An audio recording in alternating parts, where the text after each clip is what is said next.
நண்பர்களுக்கு வணக்கம். இது சிவகுமார். இன்றைக்கி நம்ம ஒரு முக்கியமான இந்திய ஆளுமையை எழுதிய ஒரு கதையை பார்ப்போம். யார் அந்த ஆளுமை அப்படின்னா, நோபல் பரிசு பெற்ற இந்திய எழுத்தாளர் ரவீந்திரநாத் தாகூர். இந்த சிறுகதை பேர் ஜீவன் உள்ளதா இறந்ததா. இந்த கதை படித்து முடிக்கும்போது இது ஒரு இருத்தலியல் சார்ந்த கதை அப்படின்னு எனக்கு தோணுச்சு. சரி, நம்ம கதைக்குள்ளார போகலாம். வங்காளத்தில் ராணிஹாட் அப்படின்ற ஒரு ஊரில் சாரதா சங்கர் அப்படின்ற ஒரு பெரிய ஜமீன்தார் இருக்கார். அவர் வீட்டில் ஒரு விதவை இருக்காங்க. அந்த விதவைக்கு பார்த்திங்கன்னா அவங்க அப்பா வீட்டு பக்கத்துலேயும் யாருமே இல்லை, எல்லாருமே ஒருத்தராக இறந்து போயிட்டாங்க. இந்த ஜமீன்தார் வீட்லேயும் பார்த்திங்கன்னா அவங்களுக்குன்னு யாருமே இல்லை, கணவன் இல்லை, பிள்ளைகளும் யாருமே இல்லை.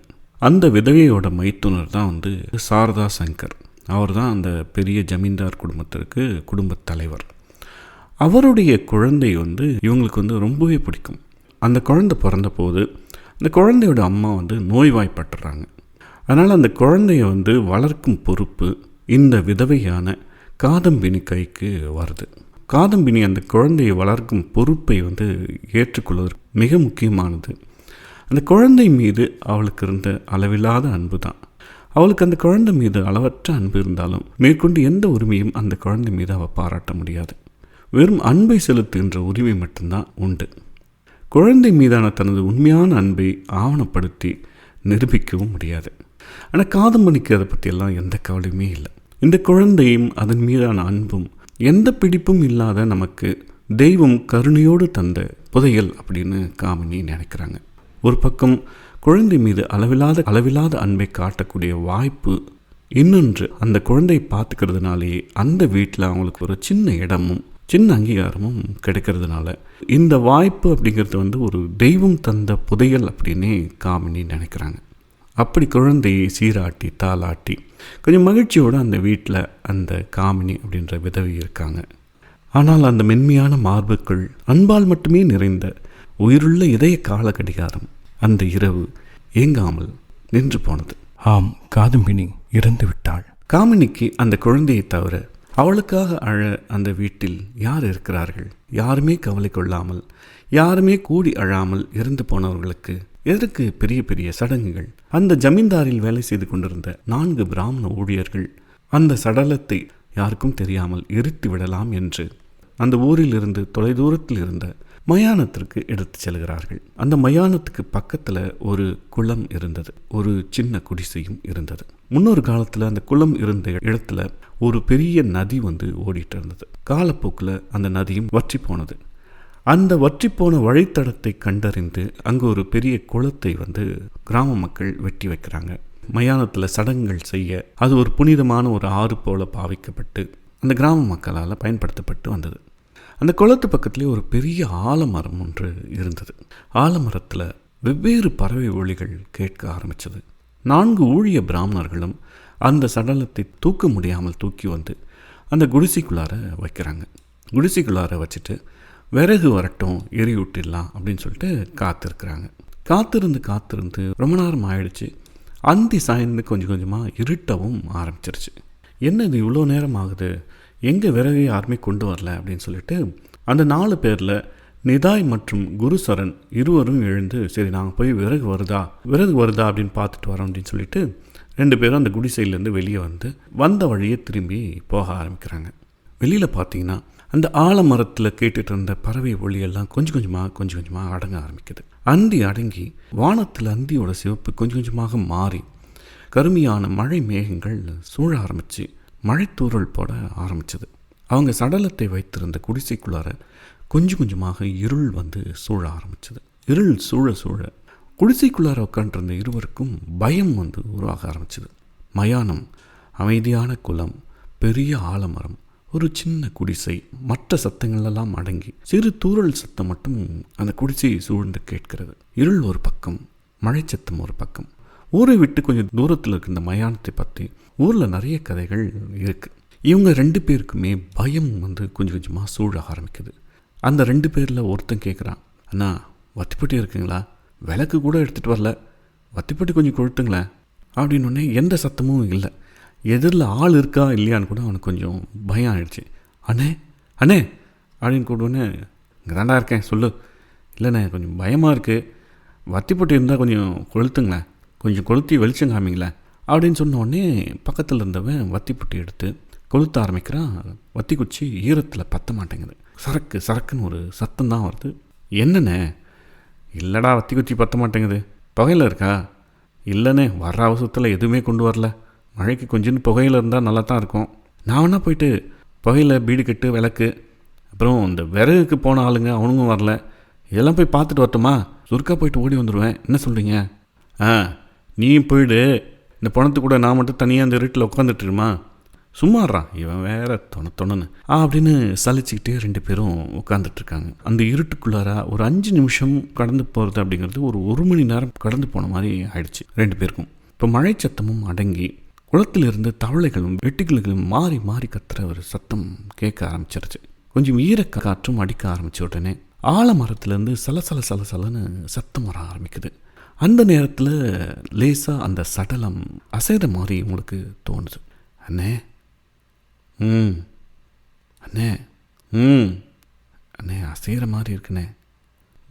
பார்த்தேன் அப்படின்னு சொல்லிட்டு இருக்கும்போதே ஒரு பெரும் மூச்சு விடுற சத்தம் கேட்குது. அதை கேட்டது தான் அந்த குடிசைக்குள்ளேருந்து வெளியே ஓடி 2 பேரும் தலைதறிக்க கிராமத்தை நோக்கி சதன்னு அந்த ஈரத்தில் தெரிச்சு ஓடி வராங்க. ஒரு 3 மைல் தூரம் 2 பேரும் தபான்னு ஓடி வரும்போது தூரத்தில் ஒரு லாந்தர் விளக்கின் ஒளி மட்டும் அப்படியே நகர்ந்து வர்றத பார்க்குறாங்க. இப்போ அதை பார்த்த உடனே 2 பேரும் ஓடுறதை நிறுத்திட்டு ஒருத்தர் பார்த்துக்கிறாங்க. அண்ணே என்னென்ன இப்படி ஆயிடுச்சு? என்னென்ன அது? டேய் சும்மாறா, இவன் வேற இருக்கிற பயத்தில். ஒன்றும் இல்லைடா, லாந்தர் யாரோ நடந்து வராங்க அப்படின்னு சொல்லிட்டு 2 பேரும் மூச்சு வாங்கிட்டு அந்த லாந்தர் விளக்கு நோக்கி நடக்க ஆரம்பிக்கிறாங்க. பார்த்தா அது இந்த விறகு எடுக்க போனாங்களா 2 பேர், அந்த ஆளுங்க நடந்து வந்துட்டுருக்காங்க. அவங்க கிட்ட வர வர இவங்க 2 பேர் தான் தலை தெரிச்சு ஓடி வந்து மூச்சு வாங்கிட்டு நிற்கிறானுங்க அப்படின்னு சொல்லிட்டு அவங்களுக்கு தெரிஞ்சு போச்சு. என்னடா பணத்தை விட்டு இங்கே வந்து நிற்கிறீங்க, என்னாச்சு? விறகு வேற கொஞ்சம் லேட் ஆகும், இப்போ தான் ஒரு காஞ்ச மரத்தை வெட்டி நிற்கிறானுங்க, அது வெட்டி எடுத்துன்னு வரதுக்கு எவ்வளோ நேரம் ஆகும்னே தெரியல, நீங்கள் நேரத்துக்கு அதுக்குள்ளே கிளம்பி வந்திருக்கீங்க அப்படின்னு கேட்டோடனே இன்னொருத்தர் மூச்சு வாங்குவாங்க. அந்த பணம் அது அசைதுண்ணே, அதுக்கு மூச்சு இருக்குதுன்னு நினைக்கிறேண்ணே. பயந்துட்டோம் நாங்கள் 2 பேரும், அதான் ஒரேடியாக ஓடி வந்துட்டோம். ஏய் எதாவது அதிகம் இருக்கடா உங்களுக்கு? அசைந்து தான் எழுந்து டான்ஸ் ஆடுதுன்னு சொல்லுங்களேன். ஒரு பணத்தை பார்த்துக்க முடியல உங்களால், பயந்தாங்க அவளி ஓடி வந்துட்டானுங்க. ஏதாவது நாய் நரின்னு ஏதாவது உள்ளே போயிருந்தா என்னத்துக்கு ஆகுறது? அந்த பாவம் வேறு நம்மளுக்கு தேவையா? வாங்கடா அப்படின்னு சொல்லிட்டு வேகமாக 4 பேரும் குடிசை நோக்கி போக ஆரம்பித்தாங்க. குடிசைக்கு பக்கத்தில் போனதுக்கப்புறம் ஓடி வந்த 2 பேருக்கும் கொஞ்சம் தயக்கம், உள்ளே போகலாமா வேண்டாமா அப்படின்னு சொல்லிட்டு. ஆனால் லாந்தர் இருந்ததுனால கொஞ்சம் தைரியமாக உள்ளே போக ஆரம்பித்தாங்க. உள்ளே போய் பார்த்தா சடலத்தை காணோம். சடலம் போர்த்தி எடுத்துகிட்டு வந்த அந்த வெள்ளை துணி மட்டும்தான் அங்கே கிடந்தது. சொன்னலடா ஓநாய்க்குன்னா ஏதாவது தூக்கின்னு போயிருக்குமா? அண்ணே இல்லைண்ணே, ஓநாய்கள்லாம் வந்துச்சுன்னா இந்த துணியெல்லாம் கிழிச்சு கந்தலாக்கிட்டு இருப்பேன் அப்படின்னு பேசிகிட்டே இருக்கும்போது அந்த குடிசைக்கு வெளியில் ஒரு சின்ன கால் தடத்தை பார்க்குறாங்க. டேய் என்னடா இது, எழுந்து போயிருக்கும் போல இருக்குடா. ஊரில் கேட்டால் என்னடா பண்ணுறது? அண்ணே ஊரில் இதை போய் சொன்னால் யாருண்ணே நம்ப போகிறாங்க? பணத்தை இடிச்சிட்டுன்னு சொல்லிடும்ண்ணே. ஆமாண்ணே. டே அது எழுந்து வீட்டுக்கு போயிருந்தா? அண்ணே கால் தடம் ஊர் பக்கம் போகலண்ணே, காட்டு பக்கம் போயிருக்கு. அதுவும் இந்த நேரத்தில் காட்டுக்குள்ளார போனா சரி விட்றா எரிச்சிட்டோம்னே சொல்லிடும்டா, வர்றதை பார்த்துக்கலாம் அப்படின்னு சொல்லிட்டு 4 பேரும் ஊரை நோக்கி நடக்க ஆரம்பித்தாங்க. அவங்க நடக்க இன்னும் ஒரு 4 பேர் விறகு சுமந்துக்கிட்டு அவங்க எதிர்க்க வராங்க. என்னென்னாச்சு 4 பேர் வந்துட்டுருக்கீங்க, பணத்தை எரிக்கலையா? அடே எவ்வளோ நேரம்டா காத்திருக்கிறது, அங்கேயே கொஞ்சம் மிச்ச வர்க்கெல்லாம் இருந்தது, அதை வச்சு எல்லாத்தையும் முடிச்சு விட்டோம். அப்போ இது தேவையில்லையா? தேவையில்லை, வாங்க ஊருக்கு போகலாம் அப்படின்னு சொல்லிட்டு அவங்களையும் கூப்பிட்டுட்டு அவங்க ஊருக்கு போகிறாங்க. பகுதி 2. ஒருவர் இறந்தாலும் அவருள் இரகசியமாக வாழும் உயிர் மீண்டும் தொடரும் என்பது எல்லோரும் அறிந்ததே. காதம்பினி முழுமையாக இறக்கவில்லை. ஏதோ ஒரு காரணத்திற்காக அவளுள் இருந்த உயிர் நின்றுவிட்டது, அல்லது அவளுள் இருந்த உயிர் மற்ற உறுப்புகளை இயக்குவதை கொஞ்ச நேரம் நிறுத்திவிட்டது. அவளுக்கு சுய நினைவு கொஞ்சமாக திரும்ப ஆரம்பித்தது. எழுந்து சுற்றிலும் பார்த்தாள். இருளாக இருந்தது. அக்கா அக்கா என்று குரல் கொடுத்தாள். சுற்றி இருந்த இருளிலிருந்து எந்த பதிலும் கிடைக்கவில்லை. அவள் கடைசியாக படுத்திருந்த திகிலூட்டும் மரணப்படுக்கையும் மார்வழியும் மூச்சு முட்டுவது போல் இருந்ததையும் நினைவு கூற முயற்சித்தாள். அப்பொழுது அவளுடைய மூத்த மதினி குழந்தைக்காக பாலை சுட வைத்துக் கொண்டிருந்தாள். காதம்பனி நெஞ்சு வலி முட்ட கொஞ்சம் கொஞ்சமாக சுயநினைவை இழந்து படுக்கையில் விழுந்து திணறியபடி, அக்கா அக்கா, குழந்தை குழந்தை கொடுங்க, குழந்தைங்க. அவள் கேட்டுக்கொண்டு இருக்கும்போதே ஞாபகங்களும் சுய நினைவுகளும் உலகில் இருந்த அத்தனை எழுத்துக்களும் அந்த நொடியில் குலைந்து போயின. ஒரு இலக்கண புத்தகத்தின் மீது மைப்புட்டி சரிந்து விழுந்து பாழ்படுத்தியது போல சுயநினைவு முடிவின் இறுதி புள்ளியில் அத்தை என்று மெல்லிய ஒளியை அவள் உணர்ந்தாள். இந்த அன்பு நிறைந்த குரல் இப்போது அழைப்பதா அல்லது எப்போதோ அழைத்ததா என்று அவளால் பிரித்தறிய முடியவில்லை. ஆனால் மரணத்தை நோக்கி செல்லும் நீண்ட முடிவில்லா அர்த்தமற்ற பயணத்தில் அவளுக்கு கிடைத்த பிரியமான பரிசா அது? இனி நிசப்தமான இடத்திற்கு செல்ல அன்பின் வழிகாசா அந்த அத்தை என்ற ஓசை? மெதுவாக அசைந்தாள். அவளைச் சூழ்ந்து இருளை மட்டுமே அவளால் இப்போது உணர முடிந்தது. இந்த இருள்தான் யமனின் வீடா? நான் இறந்து விட்டிருக்கிறேனா? எந்த சத்தமும் கேட்கவில்லையே. அவள் கொஞ்சம் கொஞ்சமாக முழு சுய நினைவை நோக்கி நகர்ந்தாள். நகர நகர அவளுக்கு தவளை சத்தங்கள் கேட்க ஆரம்பித்தன. அந்த குடிசையின் கதவு வழியாக வந்த ஈரமான குளிர்காற்று அவள் உடல் முழுக்க பரவி நிலத்திற்கும் அவளுக்குமான ஒரு இரத்த ஓட்டத்தை மீண்டும் உருவாக்கியது. காற்று வரும் திசையை நோக்கி மெல்ல நகர்ந்து கதவருகே வந்தாள். கதவை இன்னும் கொஞ்சம் திறந்து வெளியே பார்த்தாள். மங்கலான இருள், எதுவும் தெளிவாக தெரியவில்லை. திடீரென ஒரு மின்னல் வெட்டி கிழித்து கடந்து சென்றது. ஒரு கணத்தில் குளத்தில் தங்க வெளிச்சம் படர்ந்து செல்வதை பார்த்தாள். சட்டென அவளுக்கு எல்லாம் ஞாபகம் வந்துவிட்டது. வெயில் காலத்தில் அந்த குளத்தில் அவள் தோழிகளோடு குளிக்க வந்திருக்கிறாள். அந்த நினைவே அவள் மனதில் ஒரு மகிழ்ச்சியை பூக்கச் செய்தது. அந்த மகிழ்ச்சியின் வழியாக அவள் மனமும் உடலும் மறுபடியும் உயிர் துடிப்போடு இயங்கத் தொடங்கியது. நாம் எங்கு இருக்கிறோம் என்று அவளுக்கு இப்போது தெளிவாக புரிந்துவிட்டது. உடனடியாக நம் வீட்டுக்கு செல்ல வேண்டும் என்ற எண்ணமும் அவளுக்கு தோன்றியது. வீடு திரும்புவதா? நாம் இறந்து விட்டோம் அல்லவா? அதனால்தான் தாராசங்கரின் ஒளிமயமான வீட்டில் பாதுகாப்பாக இருந்த என்னை இப்படி வெட்ட வெளியில் வனாந்தரத்தில் கொண்டு வந்து போட்டிருக்கிறார்கள். என்னை எரிபூட்ட வந்த ஆண்கள் எங்கே? நிஜமாகவே நான் இறந்து விட்டேனா? இறந்து விட்டால் இந்த உலகத்தில் எனக்கு இருந்த பந்தங்கள் அனைத்தும் அருந்துவிடும் அல்லவா? அவர்கள் வாழ்க்கையிலிருந்து நான் முற்றிலுமாக அறுத்தெறியப்பட்டிருப்பேன் அல்லவா? மறுபடியும் அதை எப்படி ஒட்ட வைக்க முடியும்? எல்லோர் மனதிலும் நான் இறந்து விட்டேன் அல்லவா? ஒரு சடலம் திரும்பி மயானத்திலிருந்து வீட்டுக்கு போக முடியுமா? அப்படி போனால் அது தீய நிகழ்வல்லவா? அந்த குடும்பத்தை முற்றிலுமாக பாதிக்கும் அல்லவா? நான் தீய சக்தியாகிவிட்டேன். நான் பேயாகிவிட்டேன். இது என் ஆவி மட்டும்தான். இனி எனக்கென்று யாரும் இல்லை, எதுவும் இல்லை.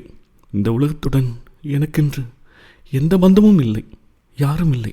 நான் ஒரு பேய் உலகத்தில் இருக்கிறேன், சூன்ய உலகத்தில் இருக்கிறேன். அவள் புத்தி கொஞ்சம் கொஞ்சமாக தடுமாற ஆரம்பித்தது.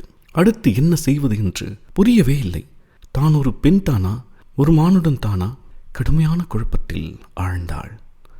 ஆம், நான் ஒரு பேய், இந்த பூமியிலிருந்து விடுபட்ட ஆவி என்று முணுமுணுத்தாள். அந்த எண்ணம் உருவாகி வலுப்பெறும் போதே அவளுக்குள் ஒரு பெரிய சுதந்திரத்தை உணர்ந்தாள். குடும்பத்திலிருந்து, சமூகத்தின் மீது இருந்து அவள் மேல் சுமத்தப்பட்ட அத்தனை கட்டுக்களும் ஒவ்வொன்றாக அழுந்து அவள் மனது சுதந்திரமாக பறக்கத் துவங்கியது. தனக்குள் தான் விதித்து கொண்ட அனைத்து கட்டுக்களிலிருந்தும் அவள் முற்றிலுமாக விடுபட்டாள். உடலும் மனமும் லேசானது. ஏதோ ஒரு இன்பம் மனதில் ஊறி எழுந்தது. அது உடல் முழுக்க மனம் முழுக்க பரவ ஒரு புத்துணர்ச்சியை அடைந்தாள். அப்படியே எழுந்து ஒரு பேயைப் போல பறக்கலாமா என்று அவளுக்கு தோன்றியது. முகம் முழுக்க மலர்ந்தது. அந்த வெட்ட வெளியில் வனாந்திரத்தில் இருள் சூழ மயானத்தில் நின்று கொண்டு தூரும் வானத்தை நோக்கி ஓங்கிய ஒளியில் என்று ஒரு பேயைப் போல சிரித்தாள். பின் மழை தூரும் இருள் வழியாக நடக்கத் தொடங்கினாள். எங்கு, எதை நோக்கி என்று அவளுக்கு தெரியவே இல்லை. கால்கள் பறந்தனவா நடந்தனவா என்ற உணர்வும் அவளுக்கு இல்லை. வேகம் வேகமாக எதையோ நோக்கி அவள் நடந்து கொண்டே இருந்தாள். நடக்க நடக்க பசியை உணர்ந்தாள், தாகத்தை உணர்ந்தாள், போக போக போக களைப்பையும் உணர்ந்தாள். திடீரென மின்னல் வெட்டும்போது சிலிர்த்து கொண்டாள். அப்பொழுது எங்கோ ஒரு வயலில் சேற்றில் நின்று கொண்டிருந்தாள். மீண்டும் நடந்தாள். மறுபடியும் ஒரு மின்னல் விட்டு கெண்டைக்கால் தழுவிச் செல்லும் ஆற்று நீரில் நின்று கொண்டிருந்தாள். இன்னொரு மின்னல் வெட்டில் முழு காட்டையும் அவள் பார்த்தாள். நடந்து நடந்து நடந்து கண்மூடியும் மூடாமலும் சோர்ந்து தள்ளாடி ஓர் இடத்தில் அமர்ந்தாள். கொஞ்சம் கொஞ்சமாக விடியத் தொடங்கியது. அவள் கண்களுக்கு தூரத்தில் சில வீடுகள் தெரிய ஆரம்பித்தன. அந்த கூரைகளின் மேல் பறவைகள் பதட்டத்தோடு இங்கும் அங்கும் குதித்து கொண்டிருந்தன. அந்த கூரைகளின் மேல் மெல்லிய குளிரின் புகை ஆரம்பித்தது. நாம் இன்னும் இந்த உலகத்தில் தான் இருக்கிறோமா, அல்லது இது இறந்தவர்களின் வேறொரு உலகமா? அவளுக்கு ஏதோ ஒரு பயம் மனதில் பரவியது. இனி பழையபடி நாம் மனிதர்களை சந்திக்கப் போகிறோமா? அந்த எண்ணம் உருவாகி மேலும் அவளுக்கு பயத்தை ஊட்டியது. பேய்கள் மனிதர்களைக் கண்டு பயப்படுகின்றன, மனிதர்கள் பேய்களைக் கண்டு பயப்படுகிறார்கள். ஏனென்றால் அவர்களின் சமூகம் மரண நதியின் இரு பக்கங்கள் போல இருக்கிறது. பகுதி 3. அவளது ஆடைகள் சேறுபட்டு இருந்தது. விசித்திரமான எண்ணங்கள் மற்றும் இரவு முழுதும் நடந்தது அவளை ஒரு பைத்தியக்கார பெண்ணாக காட்டியது. உண்மையில் அவளது தோற்றம் பயப்படும்படியாகத்தான் இருந்தது. இப்போது குழந்தைகள் பார்த்தால் அவள் மேல் கல்லெறிவார்கள். ஆனால் அவள் அதிர்ஷ்டவசமாக அவள் ஒரு வழிப்போக்கரின் கண்ணில் பட்டாள். அவர் மெதுவாக அவள் அருகில் வந்து நின்றார். பின் தயங்கி, அம்மா அம்மா நீங்கள் யார்? இப்படி வழியில் வனாந்தரத்தில் வந்து அமர்ந்திருக்கிறீர்கள். உங்களை பார்த்தால் பெரிய இடத்து பெண்மணி போல இருக்கிறீர்கள். எந்த நேரத்தில் தனியாக இந்த நிலையில் எங்கே செல்கிறீர்கள்? நான் ஏதாவது உங்களுக்கு உதவ வேண்டுமா? காதம்பினி தன் எண்ணங்களை சேகரிக்க முடியாமல் அமைதியாக அவனை ஆழ்ந்து பார்த்தாள். அவள் இன்னும் இவ்வுலகத் தொடர்பில் இருப்பதாக நினைக்கவில்லை. ஒரு மரியாதைக்குரிய பெரிய இடத்து பெண் போல தோற்றமளித்ததால் ஒரு பயணி தன் கேள்விகளை கேட்கிறான் என்பதை அவளால் நினைக்க முடியவில்லை. மீண்டும் அந்த வழிப்போக்கர் கேட்டார், அம்மா பயப்படாதீர்கள், நான் ஒரு வியாபாரி. என்னால் உங்களுக்கு எந்த உதவியும் செய்ய முடியும். யார் நீங்கள்? உங்கள் வீடு எங்கே இருக்கிறது? உங்கள் வீட்டுக்கு போகலாமா? நான் அழைத்துச் செல்கிறேன். காதம்பினி சுய நினைவுகளை மீட்டுக்கொண்டாள். தன் எதிரே ஒரு மனிதன் நிற்கிறான். அவன் தன்னை வீட்டுக்கு அழைத்துச் செல்ல கேட்கிறான் என்பது அவளுக்கு இப்போது தெளிவாக புரிந்தது. இப்போது மாமனார் வீட்டுக்கு திரும்புவது அபத்தமாக இருக்கும். அவளுக்கு பிறந்த வீட்டிலும் யாரும் இல்லை. அப்போது அவளுக்கு தனது பால்ய சிநேகிதியின் நினைவு வந்தது. அவள் இளமை காலத்திற்கு பிறகு அவளை நேரில் பார்த்ததே இல்லை. ஆனால் ஒருவரை ஒருவர் கடிதங்கள் வழியே தன் நட்பை அன்பை பரிமாறிக்கொண்டனர். ஏன் நீ பார்க்க வரவில்லை என்று இருவருமே கடிதத்தில் கோவித்துக் கொண்டனர். ஒருமுறை நாம் சந்தித்துக் கொண்டால் அதற்கு பிறகு நாம் பிரியவே போவதில்லை என்பது போல எழுதி கொண்டார்கள். அந்த சிநேகிதின் பெயர் ஜோக் மாயா. அவள் வீட்டுக்கு செல்லலாம். அவள் என்னை பார்த்து கொள்வாள். அவள் உதடுகள் பிரிந்தன. மெதுவாக நீசித்தாப்பூரில் உள்ள ஸ்ரீபதியின் வீட்டுக்கு நான் செல்ல வேண்டும் என்று மட்டும் காதம்பினி கூறினாள். ஓ, நான் கல்கத்தாவுக்கு சென்று கொண்டிருக்கிறேன். நிசித்தாப்பூர் பக்கத்தில் இல்லை, ஆனால் போகும் வழியில் தான் இருக்கிறது. நான் உங்களை கொண்டு போய் விடுகிறேன் என்று அவர் வந்த மாட்டு வண்டியில் ஏற்றிக்கொண்டார். நிசித்தாப்பூர் நோக்கி ஜல் ஜல் ஜல் என தாளமிட்டபடி மாட்டு வண்டி குதூகலிப்பாக பயணப்பட்டது. நிசித்தாப்பூரில் வண்டி ஸ்ரீபதியின் வீட்டுக்கு முன்னால் சென்று நின்றது. காதம்பினி மெதுவாக இறங்கி அந்த பெரிய வீட்டை பார்த்தாள். நீங்கள் சொன்ன வீடு இதுதான் என்றான் அந்த வியாபாரி. அவனுக்கு இன்னும் சந்தேகம் போகவே இல்லை. வீட்டில் இருந்து வண்டி சத்தம் கேட்டு ஜோக்மாயா வெளியில் வந்தாள். அவளால் காதம்பினியை அடையாளமே காண முடியவில்லை. சட்டென ஏதோ ஒரு பைத்தியக்காரி என்று நினைத்து விட்டாள். ஆனால் நெருங்க நெருங்க இருவருமே தன் பால்யத்தின் அடையாளங்களை ஒருவர் முகத்தில் ஒருவர் கண்டு கொண்டனர். ஓடி வந்து அணைத்து கொண்டாள் ஜோக்மாயா. வியாபாரிக்கு நிம்மதியாக இருந்தது. அவர் தன் வழி நோக்கி திரும்பிச் சென்றார். நான் மீண்டும் உன்னை பார்க்க முடியும் என்று கனவில் கூட நினைக்கவில்லை. ஆனால் நீ எப்படி இங்கே வந்தாய் சகோதரி? உன் மாமனார் வீட்டில் இருப்பவர்கள் உன்னை அப்படி ஒன்றும் விடமாட்டார்களே, நீ எப்படி வந்தாய் என்று ஆச்சரியத்தில் குதூகலித்துக் கொண்டே இருந்தாள் ஜோக்மாயா. காதம்பினி எதுவுமே பேசவில்லை. அமைதியாக கொஞ்ச நேரம் இருந்துவிட்டு, சகோதரி, என் மாமனார் வீட்டை பற்றியும் என் கடந்த வாழ்க்கை பற்றியும் எதுவும் கேட்காதே. எனக்கு இந்த வீட்டில் ஓரமாக சிறிது இடம் கொடு. நான் ஒரு வேலைக்காரியாக நீ சொல்லும் அனைத்து வேலைகளையும் செய்வேன். என்ன காதம்பினி, என்னாச்சு உனக்கு? நீ என் நெருங்கிய தோழி, உன்னையே நான் வேலைக்காரியாக நடத்த வேண்டும்? நீ என் விருந்தாளி, வா உள்ளே வா, இது உன் வீடு, வா என்று அவளை அழைத்துச் சென்றாள். அப்போது ஸ்ரீபதி வீட்டுக்குள்ளிருந்து வந்தார். காதம்பினி அவரை சிறிது நேரம் பார்த்தாள். தலையை மூடிக்கொள்ளவில்லை. எந்த அடக்கமோ மரியாதையோ காட்டவில்லை. ஸ்ரீபதி தன் தோழியை தவறாக எண்ணி விடுவாரோ என்று அஞ்சிய ஜோக்மாயா விரிவான ஏதேதோ விளக்கத்தை கொடுத்தாள். ஆனால் ஸ்ரீபதியால் எதையுமே நம்ப முடியவில்லை. ஒரு சின்ன சிரிப்பையும் சந்தேகமான ஆழமான பார்வையை பார்த்து தன் மனைவியை சங்கடத்தில் ஆழ்த்திவிட்டு அங்கிருந்து நகர்ந்தார். காதம்பினி அந்த வீட்டில் ஒரு ஆளாக தன்னை இணைத்து கொண்டாள். அத்தனை வேலைகளையும் சலிக்காமல் செய்து கொண்டே இருந்தாள். பெண்கள் மீது சுமத்தப்படுகின்ற எந்த கட்டுப்பாடும் அவளுக்கு இல்லை. பேச்சிலும் உடல் மொழியிலும் அது வெளிப்பட்டு கொண்டே இருந்தது. ஒரு சுதந்திரத்தை தனக்குள் அனுபவித்துக் கொண்டே இருந்தாள். அவள் முகம் எப்போதும் மலர்ந்திருந்தது. தனக்குத்தானே சிரித்து கொண்டாள். ஆனால் இன்னொன்றும் நடந்தது. அவள் யாரிடமும் பேசுவதில்லை. ஜோக்மாயாவிடம் கூட அவள் அதிகம் பேசுவதே இல்லை. அந்த வீட்டில் வேலை செய்யும் மற்றவர்கள் யாராவது வந்து நெருங்கி இவளிடம் பேச நினைத்தாள். ஒரு பேயை காண்பது போல அலறினாள். யாரும் அவளிடம் நெருங்க பயப்பட்டார்கள். அவர்கள் வேறு உலகத்தில் இருக்கிறார்கள். ஜோக்மாயா தன் குடும்பம், தன் கணவன் என்று ஒரு பிணைப்போடு இருக்கிறாள். ஆனால் தான் அப்படி இல்லை. இந்த உலகத்திலிருந்து நான் விடுபட்டு விட்டேன். என் வாழ்க்கையின் அர்த்தம்தான் என்ன? நான் யார்? நான் ஏன் இருக்கிறேன் என்று குழம்பி போனாள் காதம்பினி. அவளுக்கு இந்த மனிதர்களை பிடிக்கவே இல்லை. யாராவது அவளை கடந்து சென்றால் கூட அவள் அலறத் தொடங்கினாள். போக போக போக அவள் நிழலை கூட பேயை பார்ப்பது போல பார்த்து பயந்தாள். அதனால் அந்த வீட்டில் இருப்பவர்களுக்கும் பேய் பயம் பீடித்தது. ஜோக்மாயாவுக்கு என்ன செய்வதென்றே புரியவில்லை. முடிந்த அளவுக்கு அன்பாக நடத்தினாள், பதிவாக நடந்து கொண்டாள்.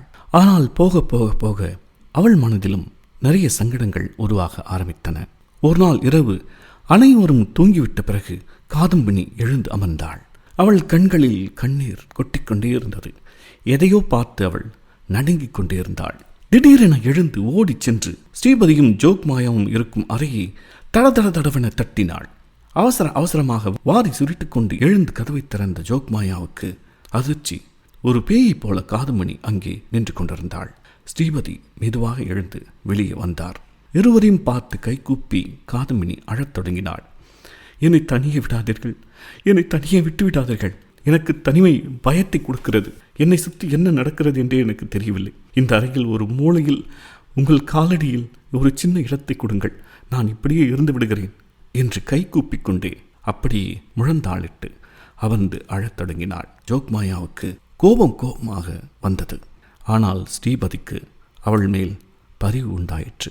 அவர் தன் விருந்தினரை சமாதானப்படுத்தி அவள் அறைக்கு அழைத்துச் சென்று அவள் தூங்கும் வரை அங்கேயே காத்திருந்து திரும்பி வந்தார். மறுநாள் காலை ஜோக்மாயா பெரும் கூச்சலிட்டு சண்டை இழுத்தாள். ஒருத்தி நம் வீட்டுக்கு வந்திருக்கிறாள், அவள் கஷ்டம் என்ன, அதை தீர்த்து அவளை அனுப்புவதை விட்டுவிட்டு 1 மாதமாகியும் இங்கே வைத்திருக்கிறீர்கள். என்ன ஆண் நீங்கள்? அவள் கூச்சல் வலுத்து கொண்டே சென்றது. ஸ்ரீபதிக்கு என்ன செய்வதென்றே புரியவில்லை. பெண்களுக்கு சில விஷயங்கள் புரியவில்லை என்றால் அதை அழிக்க நினைக்கிறார்கள் அல்லது முற்றிலுமாக விலக்க நினைக்கிறார்கள். ஸ்ரீபதிக்கு காமினி மீது பரிவுத்தான் ஏற்பட்டது. இந்த விதவை பெண்ணை அவர்கள் மாமனார் வீட்டில் கொடுமைப்படுத்தியிருப்பார்கள் போல இருக்கிறது. அங்கிருந்து தப்பி வந்து தன் வீட்டுக்கு அடைக்கலம் தேடி வந்திருக்கிறாள். இவளை எப்படி நான் வெளியே அனுப்புவது என்று யோசித்தார். ஆனால் நாளுக்கு நாள் ஜோக்மாயாவின் நடவடிக்கைகள் மாற ஆரம்பித்தன. ஸ்ரீபதியிடமும் காதம்பணியிடமும் கடுமையாக நடந்து கொண்டாள். ஸ்ரீபதிக்கு நிலைமை கைவிட்டு போவது புரிய ஆரம்பித்தது. அதனால் காதம்பனியின் மாமனார் வீட்டுக்கு ஒரு கடிதம் அனுப்பலாம் என்று நினைத்தார். அதுவும் சரி வராது என்று தான் நேரிலே சென்று பார்த்து வருவதாக கிளம்பி சென்றார். ஸ்ரீபதி கிளம்பி சென்றதும் ஜோக்மாயா காதம்பனியை பார்த்தாள். தன் கணவன் தன் தோழியின் மாமனார் வீட்டுக்கு சென்று விசாரித்துவிட்டு திரும்பி வந்து இவளை கண்டிப்பாக அனுப்பிடுவார் என்று அவளுக்கு தோன்றியது. அந்த எண்ணம் தோன்றியவுடனே ஜோக்மாயாவுக்கு காதம்பரியின் மேல் பரிவு உண்டானது. மெதுவாக அவள் கையை பிடித்து கொண்டு, காதம்பினி, என் தோழியே, உன்னை இங்கு வெகுநாள் என் வீட்டில் வைத்திருக்க முடியாது. ஊர் மக்கள் என்னவெல்லாமோ பேசுவார்கள். காதம்பினி அவள் சொல்வது என்ன என்று புரியாதவள் போல அவளை பார்த்து, மக்களுக்கும் எனக்கும் என்ன தொடர்பு என்று கேட்டாள். திகைத்து போன ஜோக்மாயா காதம்பினியை கூர்மையாக பார்த்தபடி சொன்னாள், உனக்கு ஊர் மக்களிடம் தொடர்பு இல்லாமல் இருக்கலாம், ஆனால் எங்களுக்கு அப்படி இல்லை. மறுவீட்டு பெண் இங்கு இருப்பதை அவர்களிடம் நாங்கள் எப்படி விளக்குவது? அதற்கு காதம்பினி தலைகுனிந்து கொண்டாள்.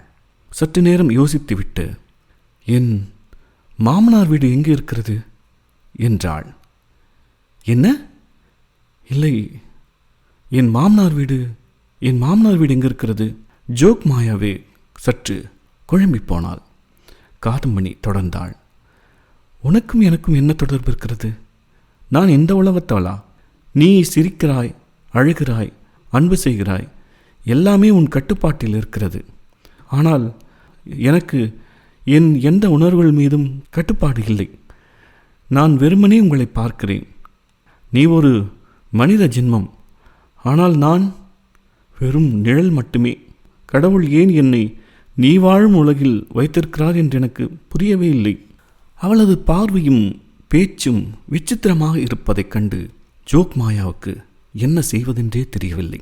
அவளை ஆற்றுப்படுத்திவிட்டு யோசித்தபடியே அங்கிருந்து நகர்ந்து சென்றாள். ஸ்ரீபதி வீடு திரும்பும்போது இரவு 10 மணி ஆகியிருந்தது. வெளியில் இடைவிடாது பெய்த கொட்டும் மழையில் அவன் முழுவதும் நனைந்து விட்டிருந்தான். அவன் கையில் வைத்திருந்த குடை கூட பீந்து விட்டிருந்தது. அடர்ந்த ஈர குளிரில் அவன் நடுங்கிக் கொண்டே வீட்டுக்குள் வந்தான். ஜோக்மாயா ஓடி சென்று, என்னாச்சு என்னாச்சு, ஏதாவது கேட்டு வந்தீங்களா, ஏதாவது தெரிஞ்சதா என்று அவசரமாக கேட்டாள். ஸ்ரீபதி நேராக அறைக்குள் சென்று துண்டை எடுத்து முகத்தை தலையை துடைத்து கொண்டு ஜோக்மாயாவை பார்த்து கொண்டிருந்தான். அவள் கண்கள் படபடத்தன, உடல் நிலை கொள்ளாமல் ஆடியது. ஸ்ரீபதி எந்த அவசரமும் காட்டாமல் உடைகளை மாற்றிக்கொண்டு அறையை விட்டு வெளியே வந்து தாழ்வாரத்தில் அமர்ந்து புகைப்பிடிக்கத் தொடங்கினான். அவன் முகம் குழப்பத்தில் ஆழ்ந்திருந்தது. ஜோக்மாயாவால் அதற்கு மேல் பொறுக்க முடியவில்லை. என்னதான் நடந்தது? எதுவும் சொல்லாமல் இப்படி அமர்ந்திருந்தாள், என்ன அர்த்தம் என்று கொதித்தாள்.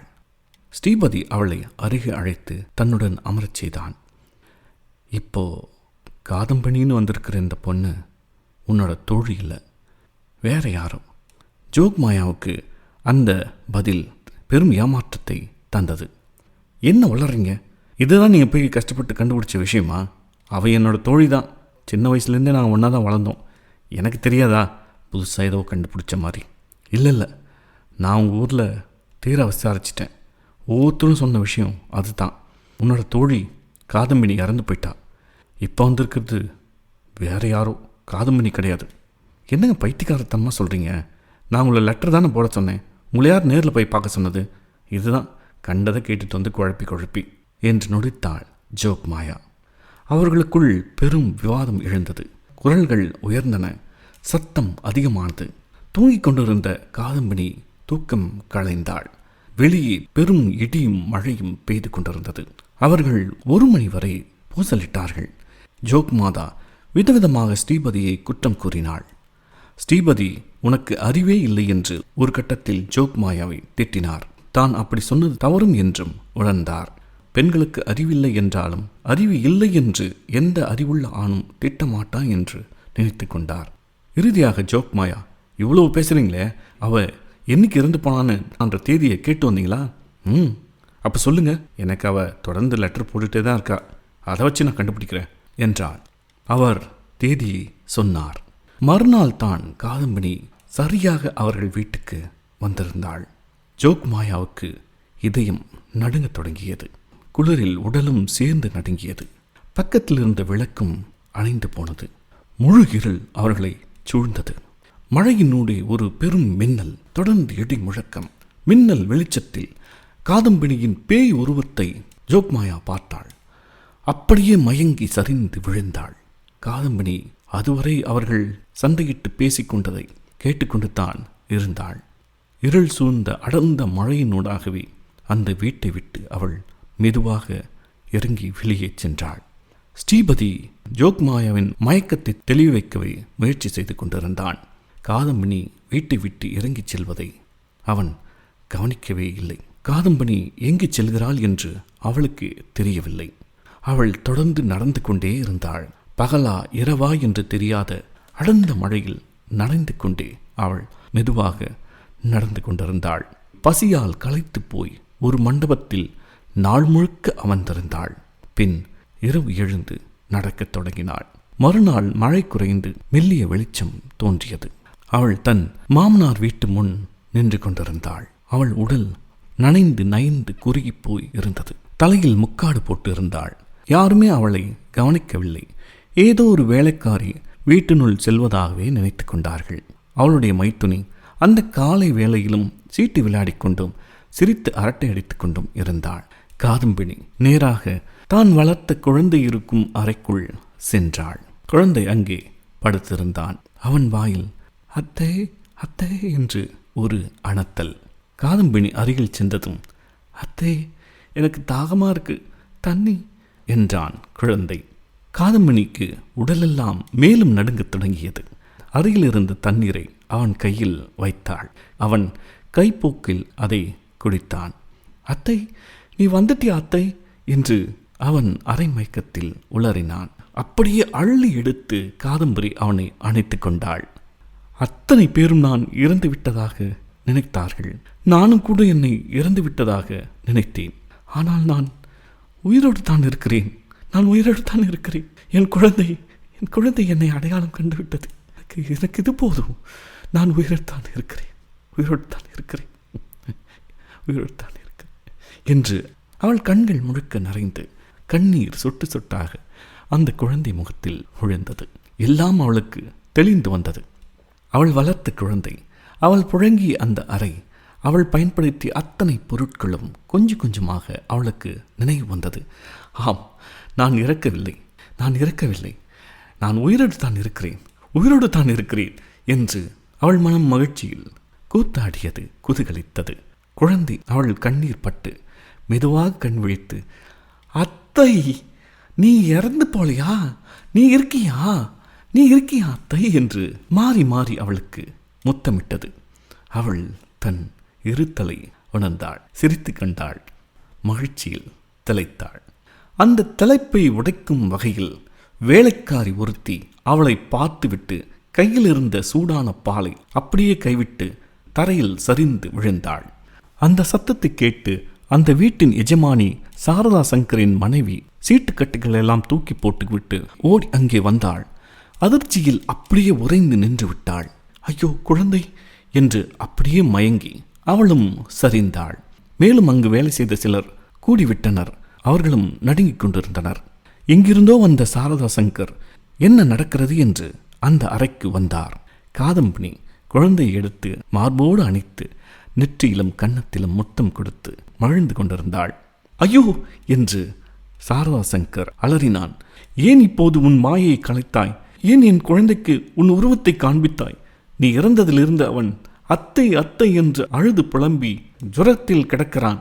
நீ இப்போது உன் உருவத்தை காமித்தால் அவன் என்ன ஆவான்?